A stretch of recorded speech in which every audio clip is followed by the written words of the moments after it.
thấy mọi người có nhìn quá cho tao ít coi vào cho khởi động. Chúc mọi người may mắn nhá, vui vẻ nhá. Hello, xin chào bạn, chào mừng quay trở lại channel mình là Vương Sơn Lâm, còn bên là Hoàng Minh Tuấn. Hôm nay mình sẽ cùng nhau chơi một cái trò mà liên quan chiếc kèn này. Khi bọn mình đi lại gần đằng sau người ta mà bắt đầu mình còn đã để cho người ta giật mình. Ok, let's go, đi thôi, đi.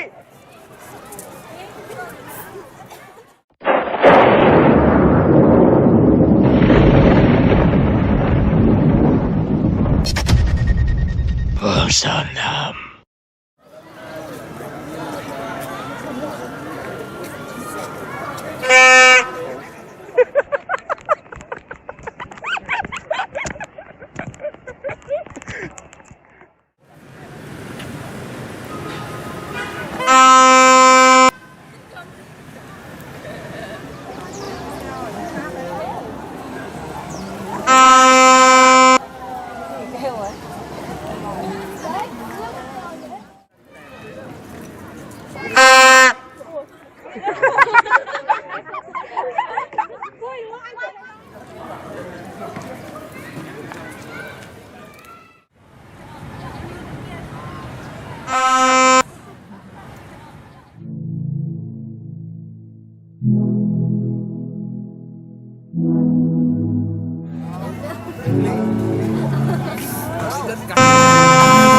In your eyes, the moment you looked at me from across the room, those eyes kept following me.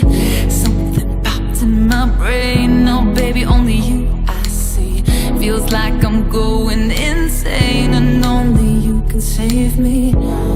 Feels like I'm drowning in ocean's blue. Baby, come on, baby, baby, come on, let's go. I'm losing control of the lights in this space. Keep jumping around, all I see is your face. But you're moving closer, no time to escape. Your hand on my shoulder shoots me into space. And I can't deny how badly I need you now.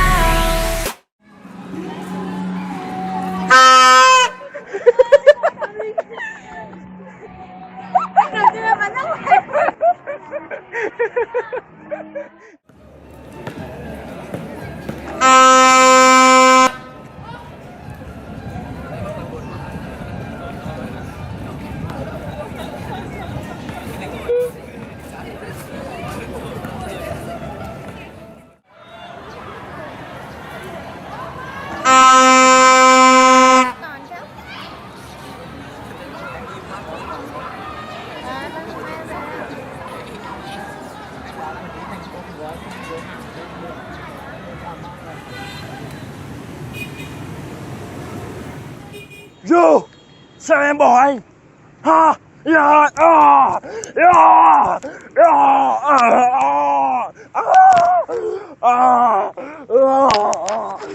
sao em bỏ anh? Anh yêu em à? Anh yêu em à? Anh yêu em à?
chúc mọi người chơi vui vẻ nhá.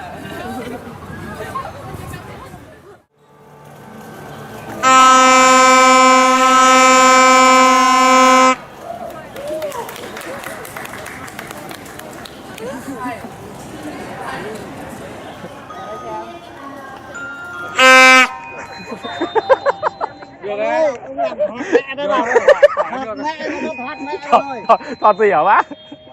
Ngày xưa đéo thế của nó đâu nữa.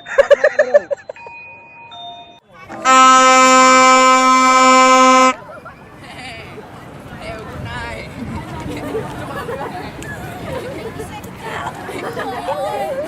Ôi vì năm nay anh tay không bánh đâu kìa. 2 tuần bây giờ phải một tuần nữa.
Rồi để đó.